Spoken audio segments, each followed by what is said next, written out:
Hello guys, welcome to law chemistry. तो आज हम पढ़ने वाले हैं ज्योमेट्री ऑफ क्लस्टर के बारे में। यदि कोई क्लस्टर हमें दिया हुआ है तो हम उसका क्लस्टर इलेक्ट्रॉन निकाल सकते हैं, यानी कि वैलेंस इलेक्ट्रॉन। और वैलेंस इलेक्ट्रॉन को देखकर हम उसके ज्योमेट्री के बारे में पता लगा सकते हैं। जैसे कि किसी मॉलिक्यूल या क्लस्टर में 18 इलेक्ट्रॉन हो तो उसका स्ट्रक्चर होगा या जियोमेट्री होगी मोनोमर टाइप।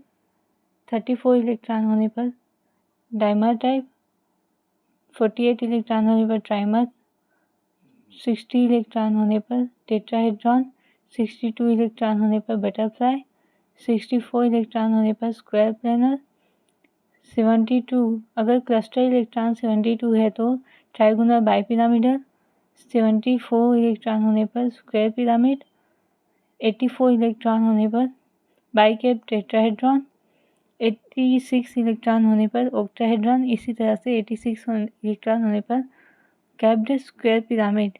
यानी कि 86 इलेक्ट्रॉन होने पर दो तरह के हमें ज्योमेट्री प्राप्त होंगे, एक तो होगा ऑक्टाहेड्रॉन, दूसरा होगा कैप्ड स्क्वायर पिरामिड। दोनों में से एक ज्योमेट्री हमारी होगी। इसी तरह से क्लस्टर इलेक्ट्रॉन की संख्या अगर 90 है तो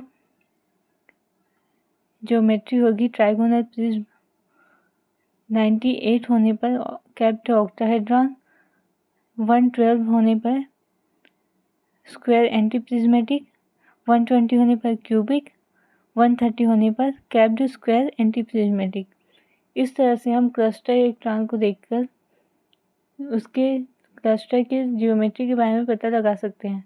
इसी तरह से हमें मेटल दिया हुआ होगा, जैसे मेटल की संख्या जो दी होगी तो हम उससे ज्योमेट्री के बारे में पता लगा सकते हैं।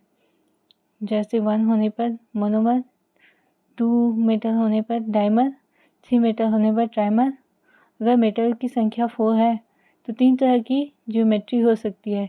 एक हो सकता है टेट्राहेड्रॉन, दूसरा बटरफ्लाई, तीसरा हो सकता है स्क्वायर प्लेनर। इसके एग्जैक्ट ज्योमेट्री का पता हम क्लस्टर इलेक्ट्रॉन को देखकर निकाल सकते हैं। मेटल एटम की संख्या 5 होने पर दो तरह की ज्योमेट्री मिलती है, trigonal bipyramidal, cluster electron 72, square pyramidal, cluster electron 74। इसी तरह से मेटल एटम की संख्या 6 होने पर 4 तरह के हमें ज्योमेट्री दिखाई देती है।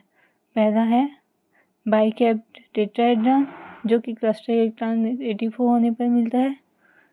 ऑक्टाहेड्रॉन 86 क्लस्टर इलेक्ट्रॉन होने पर मिलेगा। Capped square pyramid 86 cluster electron. Trigonal prismatic 90 cluster electron होने पे। इसी तरह से मेटल एटम की संख्या 7 है तो हमें कैप्ड ऑक्टाहेड्रॉन ज्योमेट्री दिखाई देगी अगर उसमें क्लस्टर इलेक्ट्रॉन की संख्या 98 है तो। इसी तरह से क्लस्टर इलेक्ट्रॉन की संख्या 112 होने पर स्क्वायर एंटी प्रिज्मेटिक, 120 होने पर क्यूबिक, 130 होने पर कैप्ड स्क्वायर एंटी प्रिज्मेटिक। इस तरह से हम किसी भी मेटल क्लस्टर की ज्योमेट्री के बारे में प्रिडिक्शन कर सकते हैं।